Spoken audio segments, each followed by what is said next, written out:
साल 1950 का यह चौंकाने वाला किस्सा रानी बाजार का है। यहाँ राम प्रकाश रहता था, जिसकी बेटी को 5 साल की उम्र में कैंसर हो गया। कई डॉक्टर को दिखाने और इलाज कराने पर भी उसे किसी तरह का सुधार नजर नहीं आया। होते होते एक रात कैंसर ने उसकी जान ले ली। उस बच्चे की जान रात को करीब 1 बजे गई थी। उसी रात को पास के ही एक गांव की महिला मोहिनी को एक ट्रक ने टक्कर मार दी थी। मोहिनी के परिवार वालों ने पूरी विधि के साथ उसे अंतिम विदाई दी। अब बच्ची के परिवार वाले भी उसे दफनाने के लिए जंगल की तरफ निकले। जंगल जाते समय अचानक से उस लड़की के शरीर में हलचल हुई। सभी हैरान हो गए कि मृत लड़की का शरीर कैसे हिल रहा है। थोड़ी ही देर में लड़की जिंदा हो गई और उसके परिवार वाले खुशी खुशी अपने साथ घर ले आए। किसी को इस बात की भनक नहीं थी कि उस लड़की के अंदर उसी रात ट्रक से टकराने वाली मोहिनी की आत्मा घुस गई थी।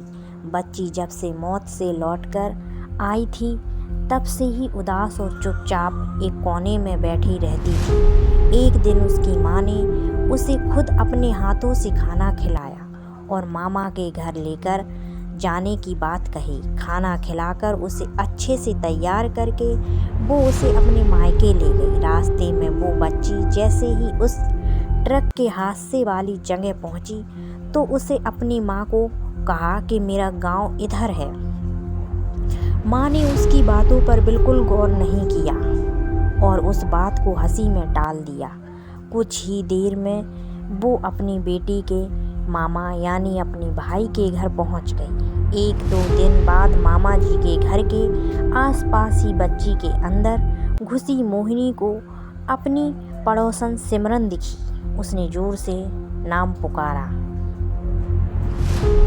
सिमरन ने पलट कर देखा तो एक छोटी बच्ची थी। उसे बड़ी हैरानी हुई कि इस लड़की को मेरा नाम कैसे पता है। तभी मोहिनी ने अपने साथ बीती सारी बातें उसे बता दी।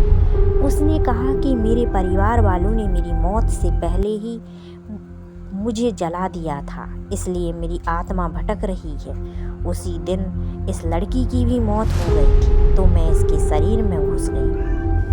सिमरन ने ये बात अपने गांव जाकर सबको बता दी। पूरे गांव वाले और उसके रिश्तेदार मोहिनी से मिलने के लिए उस बच्ची के मामा के घर पहुंच गए। उस लड़की के अंदर रह रही मोहिनी की आत्मा ने सबको एक एक करके पहचान लिया। कुछ देर बातें करने के बाद वो अपने परिवार वालों के साथ अपने घर चली गई। अब उस लड़की की माँ बच्ची को घर में ना देखकर परेशान थी।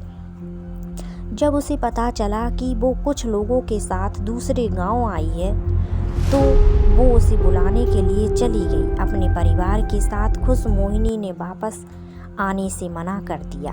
पास के ही लोगों ने उसे समझाया कि तुम्हें दोनों परिवार के साथ रहना चाहिए, इससे सभी को खुशी मिलेगी। तुम किसी एक परिवार को दुखी कर सकती हो। इस बात को सुनने के बाद लड़की के शरीर में रह रही मोहिनी अपनी माँ के साथ वापस आने के लिए राजी हो गई। अब वो दोनों परिवारों के साथ खुशी खुशी रहने लगी।